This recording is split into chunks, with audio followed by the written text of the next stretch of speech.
ABP news आपको रखे आगे।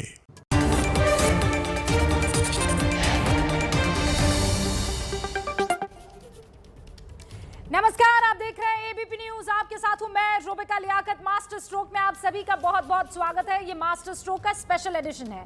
आपने देखा सुमित अवस्थी 7 बजे से लेकर 9 बजे तक लगातार उन 5 राज्यों के आंकड़े ओपिनियन पोल वाले आपके सामने रख रहे थे। अब जरा पश्चिम बंगाल की बात हो जाए, क्योंकि सबकी नजर इसी पश्चिम बंगाल पर रहेगी। एंट्री यहां बीजेपी की हुई है, लड़ाई यहां बीजेपी वर्सेस टीएमसी के बीच दिख रही है। बंगाल में इस बार चुनाव को लेकर लोगों का मूड क्या है? ममता बनर्जी की पार्टी टीएमसी और बीजेपी को इस बार बंगाल में कितनी सीटें मिलने जा रही है, इसे लेकर जो एबीपी न्यूज और सी वोटर ने एक बड़ा ओपिनियन पोल किया है, उसके आंकड़े कुछ देर पहले आपने देखे, लेकिन मैं दोबारा वो आंकड़े आपको दिखाना चाहती हूं। ओपिनियन पोल के आंकड़े कहते हैं कि बंगाल में एक बार फिर ममता बनर्जी की वापसी हो सकती है, लेकिन अहम बात यह है कि बीजेपी को भी इस बार बंगाल के चुनाव में बहुत बड़ी सफलता मिलने जा रही है।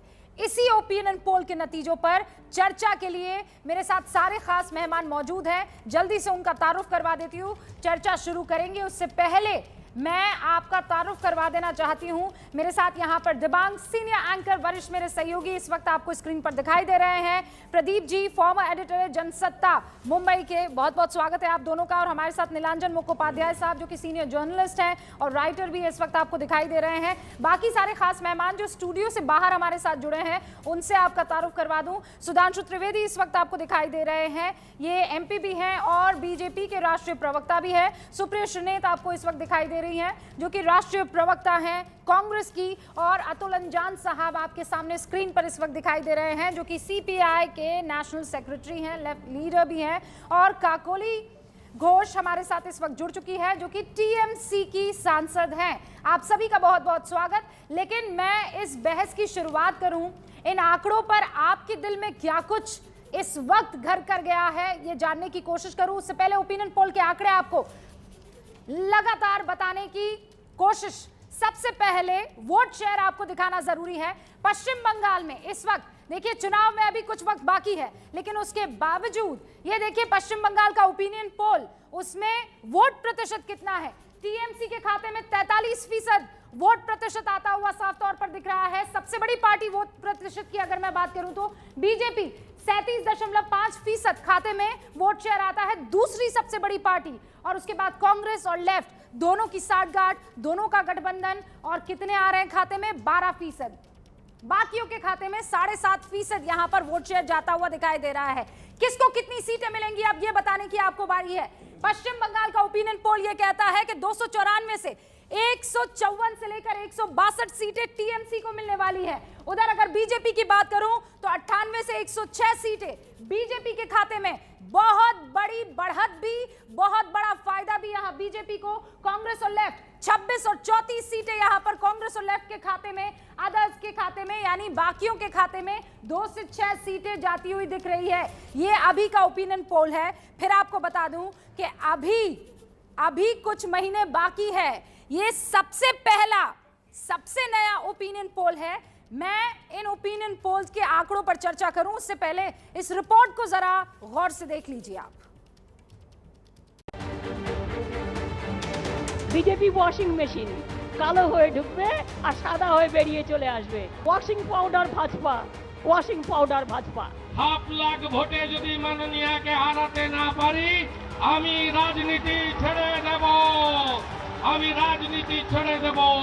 कोलकाता से नंदीग्राम तक इस सियासी हुंकार के बीच इस बार बंगाल का चुनाव दिलचस्प होता जा रहा है। सत्ता के इस संघर्ष में मंच से शब्दों के तीर छोड़े जा रहे हैं और सड़कों पर तकरार चल रही है।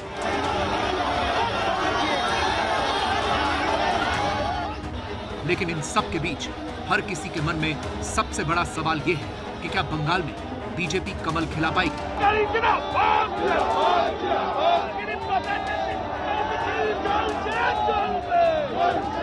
আমল প্রাইভেট লিমিটেড কোম্পানিকে আপনারা ৯৯ ভোটে হারাবেন। নন্দীগ্রাম হচ্ছে আমার কাছে একটা লাকি জায়গা। নন্দীগ্রাম থেকে তৃণমূল কংগ্রেস 2021-এ জিতবে। এমনকি আমি যদি নন্দীগ্রামে দাঁড়াই কেমন হয়? বক্সিকে বলবো নন্দীগ্রামেও আমার নামটা যেন থাকে। মাননীয় নেত্রী, আপনাকে যদি প্রশ্ন করি, নন্দীগ্রামের মানুষের জন্য আপনি কি করেছেন, অত্যাচারিতের জন্য কি করেছেন, উত্তর দিতে পারবেন? तृणमूल कांग्रेस। इसी जुबानी जोर आजमाइश के बीच आज हम आपको दिखाने जा रहे हैं कि बंगाल के लोगों का मूड क्या है। एबीपी न्यूज और सी वोटर ने एक ओपिनियन पोल किया है, जिसके नतीजे कहते हैं कि बंगाल में टीएमसी को 154 से 162, बीजेपी को 98 से 106 सीटें मिल सकती हैं। वहीं कांग्रेस और लेफ्ट को मिलाकर 26 से 34 सीटें मिलने का अनुमान है। यानी ओपिनियन पोल के मुताबिक पश्चिम बंगाल में ममता बनर्जी की वापसी होने जा रही है, लेकिन बीजेपी को इस बार वहां जबरदस्त सफलता मिल सकती है। बीजेपी हटाओ, दंगाबाज गुंडाबाज बीजेपी के चाइना, चाइना चाइना दंगाबाज गुंडाबाज बीजेपी के चाइना। China China. तो इस बार पश्चिम बंगाल में आप समझ लीजिए चुनाव जो है वो बहुत ही दिलचस्प होने वाले हैं। और अब जरा इस पर बहस हो जाए कि पश्चिम बंगाल के नतीजे किसको भा रहे हैं और किसको इस वक्त चुभ रहे हैं। जो खास मेहमान हमारे साथ बने हुए थे उनसे तारुफ आपका करवा ही चुकी हूं। शुरुआत जरा कोलकाता से जो हमारी खास मेहमान काकोली घोष जुड़ी हुई हैं, टीएमसी की सांसद है, उनका रुख कर लेते हैं। काकोली जी, आप सरकार बना सकती है, ये ओपिनियन पोल के हमारे आंकड़े कह रहे हैं, लेकिन बहुत भारी नुकसान होगा क्योंकि अच्छी खासी एंट्री तब तक बीजेपी कर चुकी होगी और ये तब है जब 2 महीने बाकी हैं चुनाव होने में।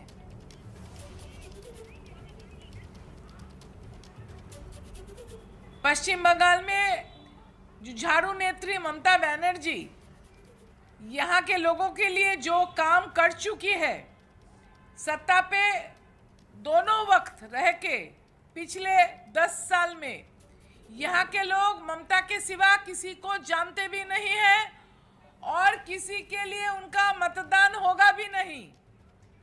भारी मतों से ममता बनर्जी और तृणमूल कांग्रेस वापस आने वाली है। काकोली जी, शुभेंदु जी तो आज चैलेंज कर गए और उन्होंने कहा अगर मैंने ममता बनर्जी को नहीं हराया तो मैं राजनीति छोड़ दूंगा। वो शख्स जिसका पूरा परिवार किसी ना किसी तरीके से राजनीति में जुड़ा हुआ है, इतना बड़ा कार्ड खेल दे। कोई राजनीतिक टीएमसी जैसा राजनीतिक दल शुभेंदु अधिकारी के ऊपर बस के नहीं चल रहा था। राजनीतिक दल जब जनता के लिए काम करते हैं तब जनता उनके लिए वोट डालते हैं। तो फिर दीदी सीट क्यों बदल रही है? ममता बनर्जी ने पिछले 40 साल से ऊपर काम फिर किया। सीट क्यों बदल रही है ममता बनर्जी? और समझ लीजिए जब वो तृणमूल छोड़ के चले गए, तो समझ लीजिए कि वो राजनीति छोड़ दिया, अभी से छोड़ दिया राजनीति। अच्छा, उनको नया करके छोड़ना नहीं है। ठीक है, मैं इस सवाल का जवाब सुधांशु त्रिवेदी जी से लूंगी। नंदीग्राम में काकोली जी बस ये बता दीजिए, तो फिर सीट क्यों बदल रही है ममता बनर्जी? जीत कर आएगी वापस। तो काहे बदल रही है सीट?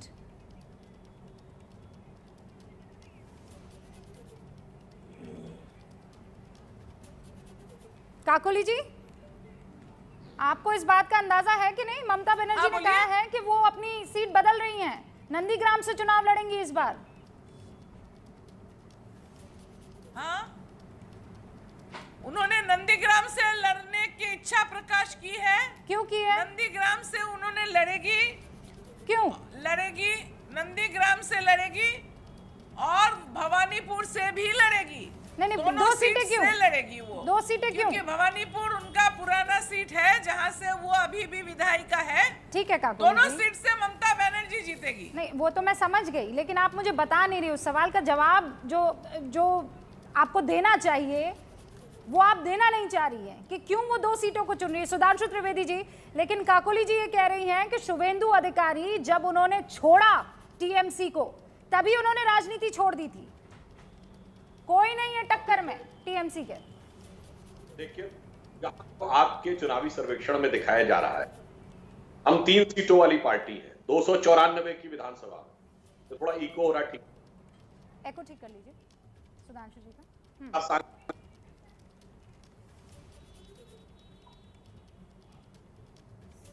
आपका नेटवर्क मेरे ख्याल से कुछ दिक्कत हो रही है, मैं दोबारा आपके पास आती हूँ और इस बार एको ठीक करके आऊंगी। सुप्रिया शिनेत, पिछली बार जितनी सीटें आई थी सुप्रिया श्रीनेत कांग्रेस की, उससे आधे पर आकर हमारे ओपिनियन पोल में रुक रहे हैं आप लोग। लेफ्ट फिर भी 2-4 सीटें ज्यादा ले जा रही हैं। ये तो भाई आपने जवाब दे ही दिया, ये तो आपका ओपिनियन पोल है और हम सड़क पे, और जो हकीकत है वो दूसरी है और हम उसी पे विश्वास करते हैं और हम देखेंगे कैसे बीजेपी के विरोध में हम सब लोग जो खड़े हैं वो जीतेंगे। और बीजेपी को जिसको आप 100 से ज्यादा सीटें दे रही हैं वो मुंह की खाएगी, और मुंह की इसलिए खाएगी नॉट बिकॉज कि वो सब कुछ नहीं करेंगे, वो हर हथकंडा अपनाएंगे, लेकिन जिन लोगों को ईश्वर चंद विद्यासागर का ही नहीं पता है और उन्हीं की मूर्ति तोड़ा देते हैं, जिन लोगों को बिरसा मुंडा का नहीं पता है किसी और की जाके मूर्ति पर माल्यार्पण कर देते हैं, वो बंगाल क्या जीतेंगे। देखिए, स्लोगन देना और सोनार बांग्ला कहने से बंगाल आप नहीं जीतेंगे। आपने जितनी अवमानना बंगालियों की करी है और जिस जिस तरह की बातें करी गई हैं, आपको ना बंगाली संस्कृति का ना वहां का पता है, वो अभी आपके सामने आएगा। और ये आप लिख के रखिएगा, क्योंकि बंगाल से ही इस देश का रेनेसा हमेशा से शुरू हुआ है और वो रेनेसा एक बार फिर से 2021 में लिखा जाएगा और बीजेपी समझेगी उसके साथ क्या होगा। हमारे साथ अतुल जी भी है, जिनके साथ आप गठबंधन करके इस बार चुनाव ले रहे हैं। अतुल जी, बिहार में भी आप लोगों ने यही काम किया था और बाद में पॉलिटिकल पंडित जितने भी थे वो ये कह रहे थे कि लेफ्ट को भारी नुकसान इस गठजोड़ का हुआ है।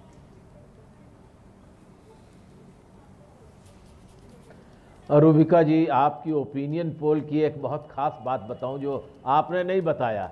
हम देख रहे सभी राज्यों में जो लोगों के दो पार्टियों के बीच में आपने बताया ना कि उनको 48 से 56 सीटें मिलेंगी या ऐसा, हर पोल में आपने जो ओपिनियन पोल आपका कलेक्ट किया गया है उसमें अंतर सिर्फ 8 का ही दिखाया गया है। 8 का अंतर, ये क्या खेल है? ये क्या खेल है भाई? ये 158 सीट मिलेगी यूपीए में, तमिलनाडु में, और 166 तक मिलेगी। ये क्या है? सब में 8 का ही अंतर है। ये क्या विशिष्ट बात है? जरा इसकी तरफ गौर करके हमको बताइएगा कि 8 का अंतर हर एक में क्यों दिखाया गया। दूसरी बात ये कहना चाहते हैं कि पश्चिम बंगाल के अंदर जो परिस्थिति है, उस परिस्थिति के अंदर मैं ये कह सकता हूं कि भारतीय जनता पार्टी के संबंध में जो देशव्यापी प्रचार इलेक्ट्रॉनिक मीडिया पर, देश के अखबारों में चलाया जा रहा है, इससे उनकी बढ़त है। मैं आपसे कह रहा हूं, मैंने एक बार कहा था कि जरा सा कंधा लग जाने पर सरकारी खर्चे पर नड्डा जी को बुलेट प्रूफ गाड़ी मिल गई और Z+ सिक्योरिटी मिल गई। वही हमारे मित्र कैलाश विजयवर्गीय को मिल गई। अतुल कुमार अंजान को कितनी बार बिहार के अंदर और उत्तर प्रदेश के अंदर तमाम गुंडों का मुकाबला करना पड़ा चुनाव में, किसी ने मुझको बुलेट प्रूफ गाड़ी नहीं दी, किसी सरकार ने। सरकारी खर्चे पर नड्डा जी और बीजेपी के नेता पश्चिम बंगाल में चुनाव प्रचार कर रहे हैं, लेकिन उन्हें बड़ी असफलता का सामना करना पड़ेगा, ये मैं आपसे कहना चाहता हूं। अतुल जी, अब ये जो कष्ट है कि आपको वो सिक्योरिटी नहीं मिली है, अच्छा हुआ एबीपी न्यूज़ ने पर आकर आपने इस बात का ऐलान कर दिया है। मुझे लगता है कि उन लोगों को ये समझ में आ जाना चाहिए कि आपको भी सिक्योरिटी की सख्त जरूरत है। दिन रात आप भी 2-4 होते रहते हैं, गुंडों से आप पर भी पथराव होता रहता है। बहरहाल, मेरे सवाल का जवाब फिर भी आपने नहीं दिया। रूबिका जी, सुप्रिया जी, एक सेकंड, मेरे 3 और मेहमान यहाँ पर स्टूडियो में हैं, पहले उनसे भी मैं बात कर लूँ। और मेरे ख्याल से सुधांशु जी दोबारा हमारे साथ जुड़ चुके हैं। सुधांशु जी, आप बात कंप्लीट नहीं कर पाए थे, नेटवर्क थोड़ा गड़बड़ा गया था।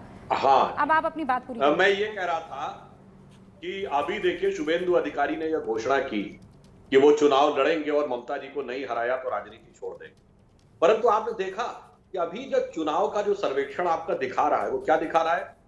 लेफ्ट और कांग्रेस तो मैदान छोड़ दिए और ममता बनर्जी जी ने सीट छोड़ने का ऐलान कर दिया। शुभेंदु अधिकारी राजनीति छोड़ेंगे नहीं छोड़ेंगे वो तो आगे की बात है, मगर ये तो अभी साफ साफ दिखाई पड़ रहा है ना। और आप अगर देखें तो ममता जी अभी क्या कहती नजर आ रही थी? बीजेपी भगाओ, बंगाल बचाओ। आपने कभी कल्पना की है कि जिस पार्टी की 3 सीटें हो 294 की विधानसभा में, उसको भगाओ का नारा लगाकर 211 सीटों वाला दल चुनाव प्रचार कर रहा हो और मुख्य विपक्षी दल यानी लेफ्ट और कांग्रेस, जो हमारी 3 सीटें और ये लोग तो संयोग से ना 3 में रह गए ना 13 में, वो मिला के हाथ आपस में मिलाकर खिलाफ में लड़ रहे हो? क्या ये इस बात का प्रमाण नहीं है कि अब बंगाल की राजनीति के केंद्र में भारतीय जनता पार्टी आकर स्थापित हो गई है? कोई हमें सत्ता में माने या विपक्ष में माने। और मैं एक और बात कहूंगा, देखिए, जब जब किसी ऐसी पार्टी का चुनाव परिणाम आया जिसको नहीं माना जाता था कि ये बहुत महत्वपूर्ण पार्टी है, तो जो राइज दिखता है ना, देखिए आपके चुनाव में क्या दिख रहा है? 35% का डाउनफॉल दिख रहा है तृणमूल में, और हमारे में तो बहुत बड़ा क्वांटम जंप दिख रहा है, लंबी छलांग। और जब जब ऐसा हुआ है तो ये ट्रेंड यानी दिशा दर्शाता है। तो जब अंतिम परिणाम आता है तो जो ये परिवर्तन का ट्रेंड है इसी दिशा में आगे दिखाई पड़ता है। और कभी भी जो सबसे छोटी पार्टी थी उसको ज्यादातर चुनावों में कभी माना नहीं गया कि सरकार बनाने तक पहुंचेंगे। उदाहरण के लिए उत्तर प्रदेश में हम थे तो क्या कहा जाता, 180 सीटें आ जाएंगी, बहुत होगा 200 300 किसी ने बोला था। 1991 में अतुल कुमार अंजान जी को याद होगा, अयोध्या आंदोलन के बाद हमारी 56 सीटें निकाले तो 100 आ कॉन्फिडेंस की जाएंगी। वजह क्या मगर है वो हर 221 कोई जानना आएंगे। चाहेगा। सुधांशु जी आपको रोक रही हूँ क्योंकि हमारे साथ बीजेपी प्रदेश अध्यक्ष दिलीप घोष साहब जुड़ चुके हैं और दिलीप जी ने ये रिक्वेस्ट की है कि 1-on-1 इस मसले पर ज़रा चर्चा हो जाए। दिलीप जी, आप जो हमारे ओपिनियन पोल एबीपी न्यूज़ के हैं वो ये बता रहे हैं 100 आपको जो 100 का आंकड़ा है वो तो आप छू लेंगे कहीं ना कहीं, लेकिन दैट्स अबाउट इट, सरकार नहीं बना पाएंगे।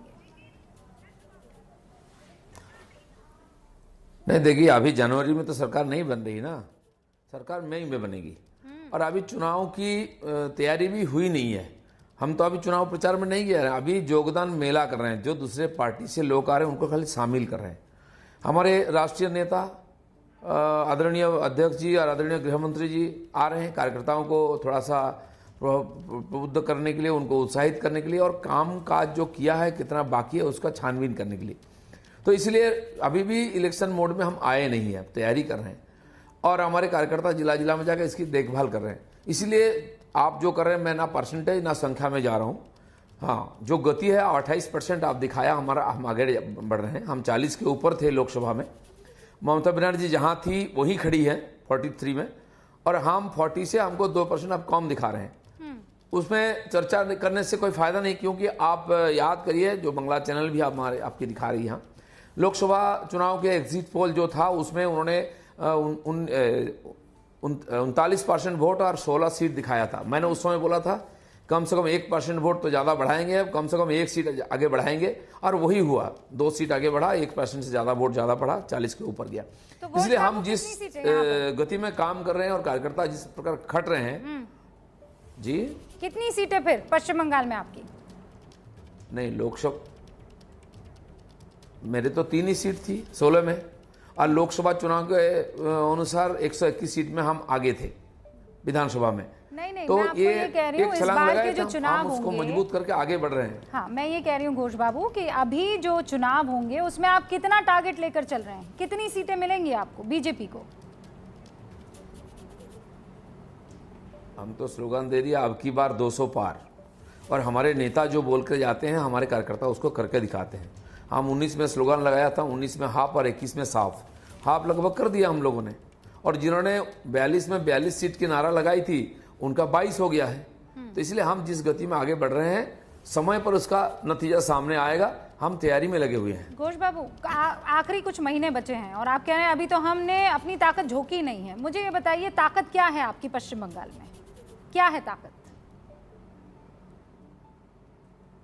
अभी तो प्रचार की सभा ही नहीं हुई है, 2-3 खाली रोड शो किया हम लोगों ने, उसमें जो हुजूम आया, जो लोगों की जमावड़ा हुई, वो एक बहुत बड़ा दृश्य सबको देखने को मिला।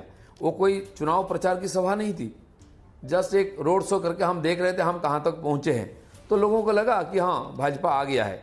बंगाल के लोगों को विश्वास दिखाना था कि हम तैयार हैं सत्ता संभाल करके बंगाल को विकास की तरफ ले जाने के लिए, और उसी दिशा हम धीरे धीरे बढ़ रहे हैं। और समय पर आगे भी अब आएगा, आपका भी और भी पोल आएगा, उसमें पता चलेगा क्या कैसे हम बढ़ रहे हैं। आगे महीना में जब आएगा तब देखा जाएगा। कह भी रहे हैं घोष बाबू कि ये बिल्कुल शुरुआती हमारा ओपिनियन पोल है, सबसे पहला ओपिनियन पोल है। हम पहले चैनल हैं जिन्होंने एकदम शुरुआती दौर में ये ओपिनियन, अभी आने को 2-3 और ओपिनियन पोल हमारे आने को है। लेकिन फिर भी मैं दोबारा अपना सवाल पूछ रही हूँ आपसे, आपकी ताकत क्या है? आप कह रहे हैं कि लोगों की भीड़ आने लगी, 2-4 जो भी रैलियां आपने की है, वो भीड़ थोड़ी ज़रूरी है कि वोटर्स में तब्दील हो जाए बीजेपी के। आपकी ताकत क्या है? किस मुद्दे पर, किस कार्ड पर आप चुनाव जीतेंगे? किस बात का कॉन्फिडेंस? देखिए, देश भर में हम जो जीते हैं अलग अलग प्रदेशों में, हमारे संगठन, हमारे कार्यकर्ता, हमारी विचारधारा, इस पर लोगों का विश्वास। और बंगाल में भी इसकी कमी थी हमारे पास अनुभवी कार्यकर्ता की कमी थी, हमारे पास बूथ स्तर तक संगठन की कमी थी, और हमारे विचारधारा पर दृढ़ होकर काम करने वाला कार्यकर्ताओं की भी कम था। आज सब क्षेत्र में हमने आगे बढ़े हैं, और इसका कारण है 135 कार्यकर्ताओं की हत्या होने के बाद भी एक कार्यकर्ता पीछे नहीं हटता है।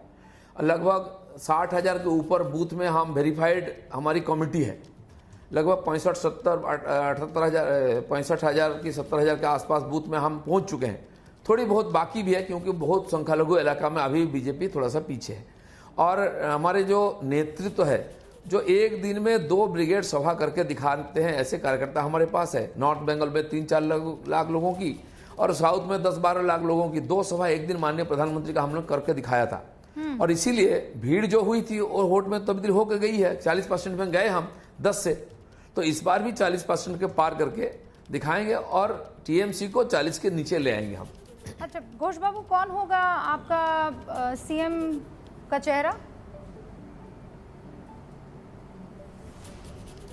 जब पार्टी जीतेगी, वहाँ के जो जीतेंगे प्रतिनिधि वो उम्मीदवार को चयन करेंगे और अखिल भारतीय पार्टी के हमारी जो पार्लियामेंट्री बोर्ड है, वो निर्णय लेने वाले वो हैं, वो बताएंगे।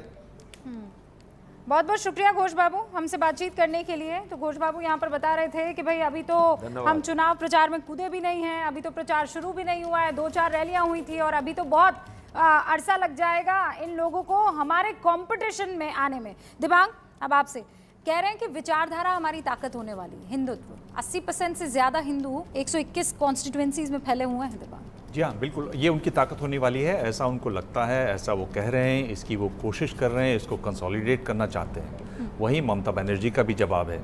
पर जो आंकड़े हैं वो इस घोष साहब ने उस तरफ इशारा भी किया कि अगर आप देखें 10% आंकड़े थे पिछले विधानसभा चुनाव में, इस बार जो हमारा सर्वे बता रहा है 37% हैं, तो करीब 27.5% की बढ़त है।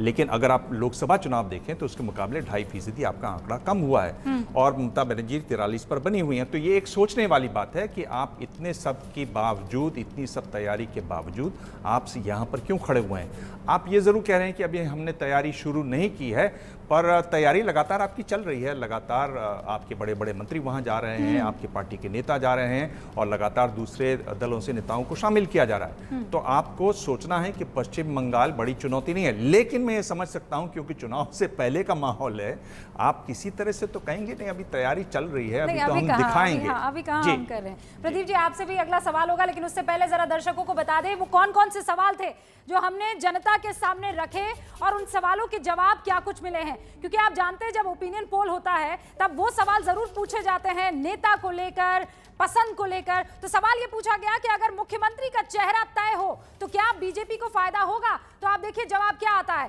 कहते हैं हाँ, और कितने लोग कहते हैं, 37% लोग कहते हैं हाँ फायदा होगा। लेकिन बिल्कुल नजदीक में 36% लोग ये कहते हैं कि ना ना ना कोई फायदा नहीं होने वाला है, कह नहीं सकते। थोड़ा कंफ्यूज अगर दिखाई दे रहे हैं कुछ तो वो है 27% लोग।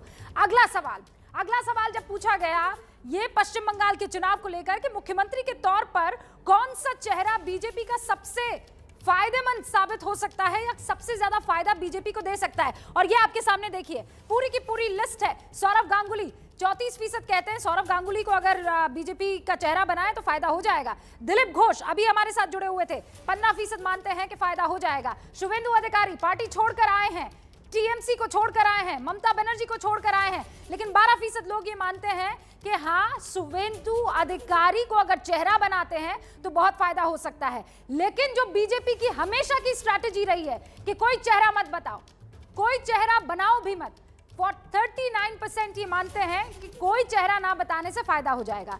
अच्छा, द्वारे सरकार कार्यक्रम से क्या टीएमसी को किसी तरह का फायदा हो सकता है, कोई फेवरेबल सिचुएशन टीएमसी के लिए क्रिएट हो पाएगी?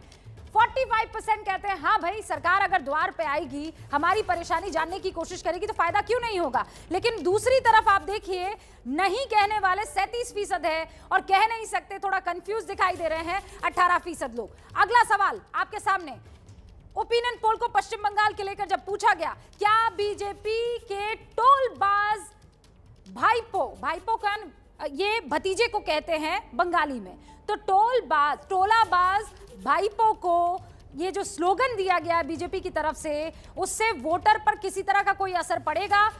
42% मानते हैं हाँ असर पड़ेगा, 34% कहते हैं नहीं भाई कोई असर नहीं पड़ेगा, और 24% लोग अभी भी, चूंकि जल्दबाजी है, शुरुआती दौर है, कह रहे हैं हमें नहीं मालूम, हम कुछ नहीं कह सकते हैं। ये वो सवाल थे बड़े इंपॉर्टेंट जो पूछे गए, और इसीलिए प्रदीप जी किस दिशा में जाते हुए आप पूरे के पूरे इस चुनावी माहौल को देख रहे हैं? इससे पहले मुझे याद नहीं पड़ता है पिछले लोकसभा को अगर आप छोड़ दें कि पश्चिम बंगाल को ऐसे एकदम सेंटर में रखकर डिस्कशन हुए हैं। हाँ, ठीक कह रहे हैं आप। देखिए, पहले तो जो आंकड़े हैं उन्हीं के हिसाब से बात करें तो एक तो जो आप कह रहे हैं कि इतना फोकस जो है बंगाल पर, इसलिए कि बीजेपी को लगता है कि ये पूरब का सबसे मजबूत किला है। यहाँ अगर हम जीते तो उसका फ़ायदा हमको पूरे देश में मिलेगा। हम ऑल इंडिया पार्टी जो बन रहे हैं, बनने की ओर बढ़ रहे हैं, उसमें एक बड़ी छलांग होगी, एक बात। दूसरा, ये आंकड़े ये बता रहे हैं ओपिनियन पोल के कि बीजेपी बढ़ रही है, टीएमसी घट रही है।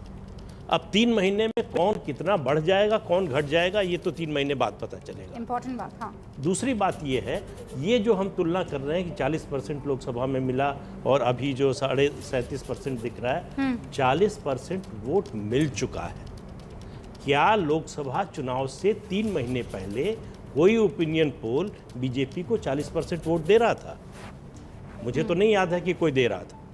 तो ये 3 महीने पहले का अनुमान है कि इतना मिल सकता है। दूसरी बात, देखिए, टीएमसी का जो हमला शुरू हुआ बीजेपी पर कि ये बाहरी हैं, उस पर बैकफुट पे गई टीएमसी। वो उनको लगा कि ये जो है, जो गैर बंगाली वोटर है वो पोलराइज हो जाएगा, और ये मुद्दा चल नहीं पा रहा है। दूसरा, किसान सम्मान निधि के मामले पर ममता बनर्जी 2 साल से अड़ी हुई थी कि केंद्र हमको पैसा दे, हम किसानों को देंगे, क्रेडिट का। हाँ, तो ये वो अब उस पर वो फिर बैकफुट पे गई, उसको मान लिया है उन्होंने। सौगत राय जो टीएमसी के बड़े नेता हैं, वरिष्ठ नेता हैं, उन्होंने अभी 1 हफ्ते पहले अपील की कांग्रेस और लेफ्ट से, हाँ, कि हमको मदद कीजिए ये सांप्रदायिक बीजेपी को हराने में।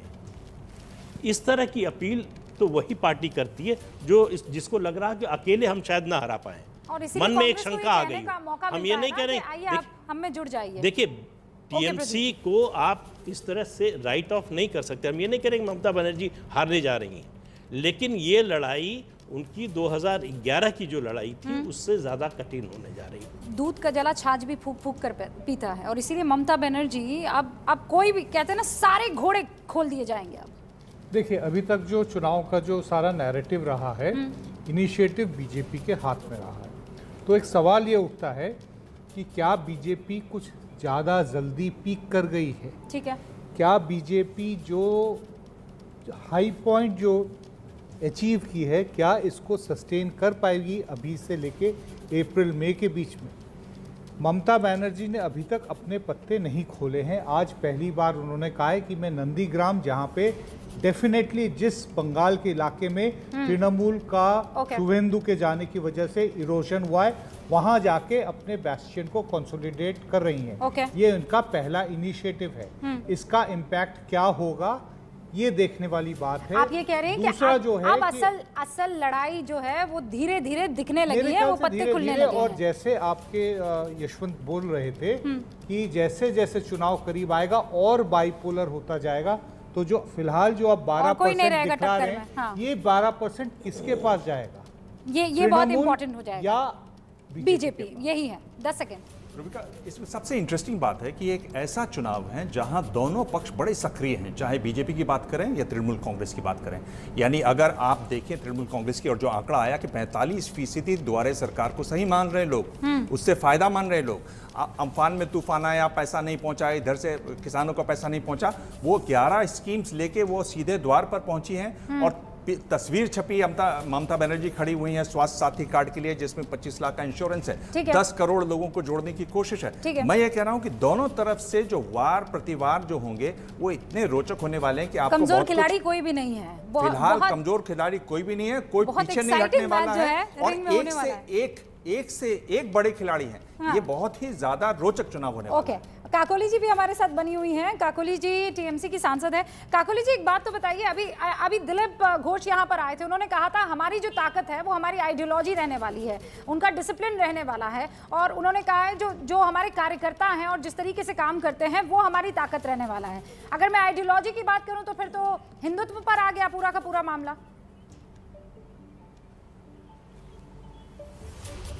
देखिए, बंगाल एक जगह ऐसा है कि यहाँ से स्वतंत्रता सेनानी ने देश जब हमारे आज़ाद हुआ तब बहुत काम किया। यहाँ से कवि गुरु रविंद्रनाथ को नोबेल मिला। ईश्वर चंद्र विद्यासागर जिसका मूर्ति तोड़ दिया था बीजेपी का जो जुलूस निकला था तब, उसका भी एक असर हुआ है बंगाली पर। तो अभी बीजेपी को यहाँ कुछ काम करते हुए नहीं दिख रहा है, लेकिन बंगाली का सेंटिमेंट में ईश्वर चंद्र विद्यासागर का प्रतिमा तोड़ने वाला बात या रविंद्रनाथ टैगोर की जो जन्म के बारे में बीजेपी के नड्डा जी जो सभापति है गलत बात कही है, उनके ऊपर लेके बंगाली का मन में बीजेपी के खिलाफ एक सेंटिमेंट का पैदा हो चुका है। बीजेपी 50 से ऊपर नहीं जाएगा सीट में। ओके काकोली जी, आपके सवालों का जवाब, आपके सवालों का जवाब। हमारे जो दल है, आपके सवालों का जवाब यहाँ पर सुधांशु जी बैठे हुए हैं। सुधांशु जी, चाहे वो सुभाष चंद्र बोस हो, चाहे वो ईश्वर चंद्र विद्यासागर हो, बंकिम चंद्र चट्टोपाध्याय हो, स्वामी विवेकानंद हो, रामानंदू चट्टोपाध्याय हो, आप नाम गिनते चले जाइए। ये दिलों में राज करते हैं बंगाल के, और आप भी दिलों में घर इन्हीं के थ्रू कर जाना चाहते हैं, लेकिन ईश्वर चंद्र विद्यासागर की मूर्ति वाला किस्सा कैसे पीछे छोड़ेगा? देखिए, ईश्वर चंद्र विद्यासागर की मूर्ति वाले विषय पे बहुत बात हो चुकी है कि बंद जंगले के अंदर, गेट के अंदर वो मूर्ति कैसे टूटी, उस पर अलग बात है, उस पर हम लोग बहुत बार बात कर चुके हैं। पर रूबिका जी, आपने पहला नाम किसका लिया? बंकिम चंद्र चटर्जी। इसके लिए बंकिम चंद्र चट्टोपाध्याय याद किए जाते हैं? वंदे मातरम के। और जब वंदे मातरम नहीं बोलूंगा ये कहने वालों के आगे साष्टांग दंडवत कर दिया जाता है, तो ये बंगाल की संस्कृति का सम्मान है। जो लोग कहते हैं कहां लिखा है संविधान में कि राष्ट्रगान बजे तो खड़ा होना चाहिए, याद करिए, उनके साथ हाथ मिला के खड़े हो जाते हैं। अरे ये बंगाल तो वो बंगाल है जहां पर श्री अरविंदो ने कहा था, हिमालय मेरा मुकुट है, विंध्याचल मेरी मणिमेखला है, पूर्व और पश्चिम घाट मेरी जंघाएं हैं, मैं भारत हूं। और एक बात बता दूं, 3 नेशनल पार्टीज हैं भारत की राजनीति। एक है कांग्रेस, तृणमूल भी उसी की ऑफशूट है, जिसके संस्थापक कौन थे? A.O. ह्यूम, एलन ऑक्टोवियम ह्यूम, अंग्रेज अधिकारी। दूसरी है कम्युनिस्ट पार्टी, 1925 से बनी थी, संस्थापक थे पीसी जोशी, जो आज तक कहती है communist party of India, Bharat की कम्युनिस्ट पार्टी, यानी एक एमएनसी है जिसकी इंडिया की शाखा है। तीसरी है हम, जिसके संस्थापक श्यामा प्रसाद मुखर्जी जी थे। तो बंगाल की धरती से खड़ी हुई तो पार्टी हम हैं, और श्यामा प्रसाद मुखर्जी जी ने प्राण किसके लिए दिए? कश्मीर में जाके। अरे राष्ट्रीय एकता के लिए जो बातें बंगाल से हुई हैं, तो वहां पे आकर जिस प्रकार की बातें की जा रही हैं, बंगाल का भद्र लोग बहुत समझदार हो गया है। अतुल अंजान कुछ कहना चाहेंगे? मुझे पूरा यकीन है आपने जो भी बातें यहाँ कही है, और उसके बाद सुप्रिया श्रीनेत आपका रुख बोलना चाहती हूँ। हाँ सुप्रिया जी, एक बार अतुल अंजान कह दें, क्योंकि बहुत सारे आरोप सीधे उन पर भी आए हैं। देखिए रूबिका जी, मैं एक बात कह दूं, भारतीय जनता पार्टी ये कहती है कि हम चाल चरित्र चेहरे की पार्टी हैं, पार्टी विद द डिफरेंस। आप शुभेंदु अधिकारी को लाकर क्या करना चाहते हैं? शुभेंदु अधिकारी का पूरा परिवार राजनीति में जिला पंचायत से लेकर के नगर पंचायत तक और संसद से लेकर विधानसभा तक सब इनके भाई भतीजे सब पार्लियामेंट असेंबली में हैं। आप उनको लेकर के आई हैं। मैं बंगाल की जनता से कहना चाहता हूं कि शुभेंदु अधिकारी जैसे ये दल बदलुओं को देश की राजनीति से किनारे करने की जरूरत है, सिर्फ बंगाल में नहीं और राज्यों में। और जहां तक मेरे मित्र त्रिवेदी जी का बात है, मैं उनसे एक बात कहना चाहता हूं, 3 सवाल के जवाब दे देना। आप ये बताओ आप कि आपने राष्ट्रपिता महात्मा गांधी की हत्या क्यों की? देश आपसे जानना चाहता है। दूसरा सवाल आपसे पूछना चाहता हूं कि आरएसएस के आपके दफ्तर में क्यों भारत का झंडा नहीं फहराया गया अभी 10 साल पहले तक? क्यों आप देश के संविधान को नहीं मानते रहे?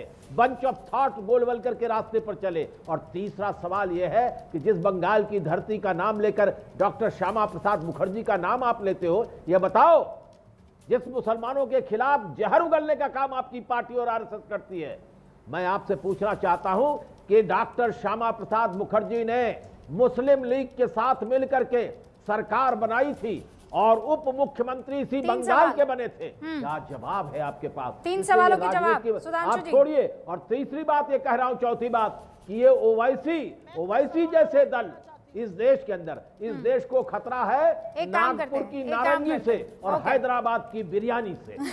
अच्छा रुकिए सुधांशु जी, आप जवाब दें। मुझे लगता है सुप्रिया श्रीनेत भी पहले सवाल पूछ ले, उसके बाद आप करना चाहती हूं। हाँ, सुप्रिया श्रीनेत भी सवाल पूछ ले, उसके बाद आप जवाब दीजिएगा दोनों। हाँ सुप्रिया। मुझे लगता है अतुल अंजान जी ने कुछ सवाल पूछे, मैं भी कुछ सवाल, बस 2 सवाल है मेरे सुधांशु जी से जरूर पूछना चाहती हूँ। जो पहले आए थे दिलीप घोष जी, उन्होंने कहा हम आइडियोलॉजी पे चुनाव लड़ रहे हैं, तो बंगाल के लिए और देश के लिए अलग आइडियोलॉजी तो हो नहीं सकती है। तो मैं ये जरूर पूछना चाहती हूँ सुधांशु जी से कि जब आज सैटेलाइट के माध्यम से खबरें आ गई हैं कि अरुणाचल में 4.5 किलोमीटर अंदर घुस के चीन ने एक गांव स्थापित कर दिया है, उसके बारे में आप क्या बोलेंगे? आपकी सरकार के मुंह पे पट्टी क्यों बंधी है? और मैं ये जरूर सुधांशु जी से पूछना चाहती हूँ व्यक्तिगत तौर से भी और एक पार्टी के प्रवक्ता होने के तौर से भी कि एक तथाकथित पत्रकार को, उनको तो मैं पत्रकार भी नहीं बनाती हूं, अगर उनको बालाकोट की जानकारी थी तो इतने संवेदनशील राष्ट्रीय सुरक्षा के मुद्दों के साथ खिलवाड़ इस सरकार में कौन कर रहा है? आईएनबी मिनिस्ट्री कोई वेब सीरीज को कॉग्निजेंस में ले सकती है, लेकिन इस पर लेने को तैयार नहीं है। ये राष्ट्रीय सुरक्षा के साथ खिलवाड़ है और आइडियोलॉजी के चलते इसके दोनों जवाब चाहिए इस देश को। चाहिए आज इस देश को जवाब। कैसे अर्नब गोस्वामी को पता था क्या हो रहा है बालाकोट में? ये खिलवाड़ है, ये मजाक बना के। मुझे बताइए कि नहीं, हाँ मैं समझ गई, लेकिन हमारी तो चर्चा ओपिनियन पोल पर हो रही है ना, मैं अपना प्लेटफॉर्म किसी और को क्यों दूंगी? मैं बहुत क्लियर हूँ। आपकी चर्चा जो भी हो रही है, मैं बहुत क्लियर हूँ। आप आइडियोलॉजी पर चर्चा कर रही है ना, ओपिनियन पोल पर चर्चा कर रही है। आइडियोलॉजी पर आपने सवाल पूछा, ओपिनियन पोल पर, and if you really want Supriya Shrinate we can do that debate later, लेकिन मैं अपने ट्रैक से कभी भी अलग नहीं हटती। अब लेकिन चूंकि आपने सवाल पूछा है, आप ना बचाइए, आप इस समय बिल्कुल ना बचाइए, इस पर जवाब दें, लेकिन आखिर में जवाब है। अगर देश की आइडियोलॉजी और देश की अखंडता और देश की राष्ट्रीय सुरक्षा खतरे में है, सुप्रिया जी, आप और मैं बहुत लंबी बहस करते हैं और कर भी सकते हैं, हम दोनों लंबी बहस कर सकते हैं, लेकिन इस वक्त ये वो प्लेटफॉर्म नहीं है। मैं पश्चिम बंगाल के ओपिनियन पोल पर चर्चा कर रही हूँ, मैं बिल्कुल क्लियर हूँ और मैं बिल्कुल क्लियर रहूंगी। सुधांशु त्रिवेदी जवाब दीजिए आप। चीन घुसा हुआ है पहले अरुणाचल प्रदेश, हाँ ठीक है, अरुणाचल प्रदेश पर आप सवाल पूछिए, आप पूछिए, मुझे कोई दिक्कत नहीं है। सुधांशु जी जवाब दीजिए आप। पहले अतुल जो सवाल पूछे और उसके बाद सुप्रिया। बालाकोट में भी खतरे में डाली गई, कैसे डाली गई? ओके रिलैक्स सुप्रिया श्रीनेत, सबने आपके सवाल को सुन लिया, अब जवाब सुन लीजिए आप। देखिए मैं बिल्कुल बिंदुवार जवाब देता हूं। जवाब है नहीं इनके पास, क्या जवाब देंगे ये? राष्ट्रद्रोही लोग बंगाल में, अरे भाई बंगाल में मतलब आप लड़ रहे हैं क्या? बोलने की भी हैसियत तो नहीं रह गई है, इसलिए आप दूसरे विषय पे, जो विषय पूछा उसका जवाब दें। आपने पत्रकारिता की बात कही, आप देश की सुरक्षा के साथ खिलवाड़ करते हैं, उसका जवाब सुरक्षा की भी बात कर रहा हूं, की बातें मत करिए इधर उधर की। ये बताइए कब गया था नेफा चीन के पास? कब गया था? और उसके बाद भी चीन को संयुक्त राष्ट्र संघ में मान्यता दिलाने के लिए खड़े थे ना प्रधानमंत्री जी, और आज झूला झूल रहे थे। बेकार की बात करते हैं। बताइए, झूला झूल रहे साबरमती में और वहां घुसा हुआ है चीन घर में, वहां पे पूरा गांव बसा लिया है। क्या बात कर रहे हैं? दम और अहंकार में। देखिए पहले विषय डाइवर्ट किया। नहीं ऐसे नहीं। सुप्रिया जी आपने सवाल पूछा और जरा आप जवाब का इंतजार करते हैं। जो सवाल पूछा उसका जवाब चाहिए आज। बिल्कुल सवाल का जवाब दे रहा हूं। आपकी सरकार के मुंह से एक शब्द नहीं फूटा है। जवाब दीजिए। सुन लीजिए ना, एक बार सुन लीजिए। टीम के विषय में अरे सवाल का जवाब दें, इधर उधर की बात ना करें। हमारे शहीदों के बच्चे रो रहे हैं और उनके लोग क्योंकि आपको चीन के साथ करार करके बैठे हैं, पट्टी बंदी है, कौन सी बात करते हैं? ये राष्ट्रवाद पे सर्टिफिकेट बांटते फिरते हैं। चुप रहिए। 18 मैंने आपको पूरा वक्त दिया। अरे आप पहले चीन के करार को सार्वजनिक करिए तो आपकी पार्टी ने किया था नहीं हो सकती ना डिबेट। और वही चीन का करार था कि आप कम्युनिस्ट पार्टी के साथ बंगाल में करार करके बैठे। बोलिए कहाँ गए थे? 18 बार मिलने क्या करने गए थे? बड़े वहाँ पे चोचे मिलाते थे, झूले झूलते थे, क्या हुआ उसका? जवाब दीजिए आप, बेकार की बातें करते हैं, हर जगह जाके पोलराइजेशन करते हैं, हर जगह जाके सिस्टम को बदलते हैं, हर जगह जाके एजेंसी लगाते हैं। यही लोगों की औकात है, यही लोगों का राष्ट्रद्रोह है, ये राष्ट्रद्रोही लोग हैं। चुप रहिए आप, किसानों की मौत पर जश्न मनाते हैं आप गंदे लोग हैं, आप राष्ट्रद्रोही, आप देशद्रोही लोग हैं। जिन्होंने कहा है कि मैंने कांग्रेस पार्टी की खिदमत की, मुझे एक बड़े अंग्रेजी अखबार का नाम नहीं ले रहा हूं, उसका संपादक बनाया, और जिस अखबार ने आपके खिलाफ लिखना शुरू किया राजीव गांधी पे, तो उसकी बत्ती काट दी, इनकम टैक्स के 140 नोटिस भेजे। अरे सुधांशु त्रिवेदी जी, थोड़ी तो शर्म कर लीजिए। इसलिए आप पत्रकारिता के ऊपर अगर कांग्रेस भाषण देना शुरू करे और तो संविधान के नाते जवाब दीजिए, कैसे अरुणाचल अंदर आ गया है, 1994 में उत्तर प्रदेश में 2 अखबारों के कार्यालय पे हमला हुआ, तो यहाँ कहाँ जवाब देंगे? प्रकाश जावड़ेकर तांडव मचाएंगे, हमारे खिलाफ यहाँ पर तांडव नहीं मचाएंगे। ये 13 सितंबर आप लोगों के साथ, आप लोगों ने देश के साथ जितना खलवाड़ किया है वो सब सामने आ रहा है, क्योंकि आप लोग गंदे लोग हैं। आप लोगों ने तिरंगे का सम्मान नहीं किया। सुप्रिया श्रीनेत, सुधांशु त्रिवेदी, आप दोनों मेरी बात सुनिए, आप मेरी बात सुनिए। ये क्या वक्त हो रहा है आपको पता है ना? 9:41 हो रहा है। आप दोनों सुनिए मेरी बात, दोनों मेरी बात सुनिए विद रिक्वेस्ट प्लीज, आप दोनों मेरी बात सुनिए। सुप्रिया श्रीनेत, सुधांशु जी, आप दोनों सुनिए मेरी बात। 9:41 हो रहा है। 5 बजे हुंकार में आप अक्सर आमने सामने होते हैं, इन सारे मसलों पर डिबेट कर सकते हैं। आज स्पेशल एडिशन मास्टर स्ट्रोक का किसी चीज पर था तो वो ओपिनियन पोल पर था। सुप्रिया, आप तो खुद एक एंकर रह चुकी है, and I'm sure you would understand all this. No please, नहीं आप उठाइए, किसने मना किया? अब मैंने कब आपकी आवाज बंद कर दी मुझे ये बताइए। पर जनता स्पेशली इस वादे की वजह से आई है जो हमने उनसे किया था कि हम ओपिनियन पोल के ऊपर चर्चा करेंगे, और उनको अगर वही पूरी चर्चा देखनी है तो वो वही जनता जानना चाहती है। आप धोखा मत कीजिए। 2016 के नतीजे, बीजेपी 3 सीटों पर थी और अभी ओपिनियन पोल ये बताता है कि 100 का आंकड़ा पार कर जाएगी सरकार। भले ही अभी नहीं बनाएगी लेकिन 100 का आंकड़ा पार कर जाएगी। अच्छी खासी बढ़त, लेकिन टीएमसी अपनी कुर्सी बचाने में, सत्ता बचाने में कामयाब होगी। यही लबोलुबाव है ओपिनियन पोल का। लेकिन आने वाले 3 महीनों में क्या, फटाफट से जरा यहाँ पर जो हमारे खास मेहमान जुड़े हुए हैं इन स्टूडियो, उनसे पूछ लेते हैं। दिबांग, अगर 20 सेकंड में आपसे जानना चाहूं किस चीज पर आज का जो ओपिनियन पोल आया है उसमें मेरे ख्याल से सबकी एक तरह से जीत हो रही है। बीजेपी असम बचा रही है, बीजेपी पश्चिम बंगाल में बड़ी पार्टी बन रही है, कांग्रेस किसी भी तरह से डीएमके के कंधे पे चढ़कर वहां सत्ता में आ रही है। बीजेपी ये भी कह सकती है, एनडीए मतलब कि हम लोग पुडुचेरी में आ गए हैं, पुडुचेरी को भी पूरा राज्य बना दिया जाएगा। अगर वहां पर उस दिन हेरफेर होती है तो पुडुचेरी की बड़ी चर्चा होगी, हालांकि बहुत छोटी सी जगह है। केरल में वामपंथी कह सकते हैं कि हम जीत गए फिर से केरल में, तो सभी को खुश करने वाला एग्जिट पोल। देखिए, मुझे लगता है कि इन 5 राज्यों में पश्चिम बंगाल सबसे महत्वपूर्ण होने जा रहा है राष्ट्रीय राजनीति के दृष्टि से भी। वो ये कि बीजेपी पर एक आरोप लगता रहा है कि जहां कांग्रेस बीजेपी होता है वो आसानी से जीत जाती है, लेकिन जब क्षेत्रीय दलों से उसकी लड़ाई होती है तो बीजेपी के पसीने छूट जाते हैं। अब देखिए जरा यहाँ क्या होता है। क्या होता है पश्चिम बंगाल में। 2021 का जो चुनाव है पश्चिम बंगाल का, वो बंगाल के इतिहास में शायद तीसरा या चौथा सबसे महत्वपूर्ण चुनाव होगा।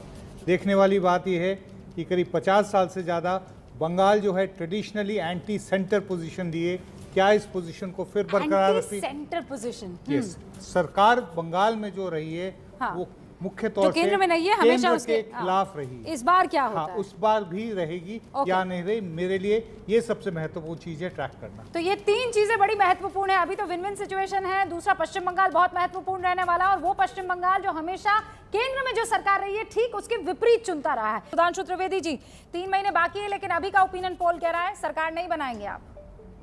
देखिए, ओपिनियन पोल्स में जब भी कभी ऐसा हुआ है कि छोटी पार्टी तेजी से उठती हुई और बड़ी पार्टी सत्ताधारी तेजी से नीचे जाती दिखी है, तो उत्थान और पतन कहां जाकर रुकेगा ये तय करना मुश्किल नहीं है, संभव नहीं हो पाता है। 2013 और 15 दिल्ली देख लीजिए, 2007 और 2017 उत्तर प्रदेश देख लीजिए। इसलिए मैं कहूंगा इन आंकड़ों पर इब्तिदाए इश्क है, रोता है क्या, आगे आगे देखिए होता है।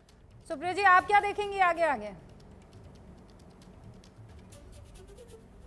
मैं देखूंगी भाजपा के मुंह पर एक करारा तमाचा जो बंगाल की जनता मारेगी, क्योंकि इनको ना उनकी संस्कृति का ना उनके इतिहास का पता है, और जिस तरह की विभाजनकारी पोलराइज्ड राजनीति करके उसको अपनी आइडियोलॉजी बता रहे हैं मुझे लगता है भाजपा के नेताओं को थोड़ा आत्ममंथन करके आज राष्ट्रीय सुरक्षा का मुद्दा जो सामने हमारी धज्जियां उड़ती दिख रही हैं उस पर थोड़ा अपना ध्यान केंद्रित करें, क्योंकि जब आप अपनों से लड़ते हैं तो गैर आपके घर में घुसकर अपना गांव बसा देते हैं। ओके, काकोली जी। देखिए 2019 से बराबर दिख रहा है कि नेगेटिव स्विंग हो रहा है भाजपा के खिलाफ। जो राज्यों में चुनाव हुआ है हर जगह में, हाल ही में बिहार में भी उनको -12 था। तो इनको ये ख्याल रखना चाहिए कि देश के लोग तंग आ गया इनके ऊपर, और पश्चिम बंगाल के लोग उन्हें चाहता ही नहीं। -12 का हमें समझ नहीं पाई काकोली जी। सीट और वो तो जूनियर पार्टनर बना गई, जो उनका बड़ा भाई था उनको छोटा भाई। अच्छा, इस बहस का मेरे पास वक्त नहीं है। Atul ji, closing remark. देखिए रूबिका जी, आपने जो ओपिनियन पोल दिखाया है उस ओपिनियन पोल में एक बात साबित हो गई कि चाहे जितना विरोध करें, बड़ी ताकत से साथ कम्युनिस्ट पार्टी की सरकार केरल में वापस आ रही है। आपका ओपिनियन पोल ये कह रहा है। और फिर मैं ये कहना चाहता हूं कि बंगाल में भारतीय जनता पार्टी कोई मुंह नहीं लेके आ रही है, कभी खिलाड़ी ला रही है, कभी दूसरे लोग दूसरी पार्टी से ला रहे हैं। स्थानीय नेताओं को फुटबॉल बनाकर फेंक दिया। और ये बंगाल के अंदर नागपुर की नारंगी भी फेल होगी और हैदराबाद की बिरयानी भी फेल होगी। अरे नारंगी और बिरयानी से काहे बेर करते हैं सर? चीनी फेल होगी कि नहीं, बताइए। नहीं, मेरे पास वक्त की कमी है। लेकिन आप सबको ऑल द बेस्ट, आप सबको ऑल द बेस्ट। अभी तो और आप लोगों के साथ बहस करनी है। चीन की चीनी से कोई वास्ता नहीं है, पर हमारा आपसी भाईचारा तो बना रहना चाहिए। बहुत बहुत शुक्रिया आप सभी का हमारे साथ जुड़ने के लिए।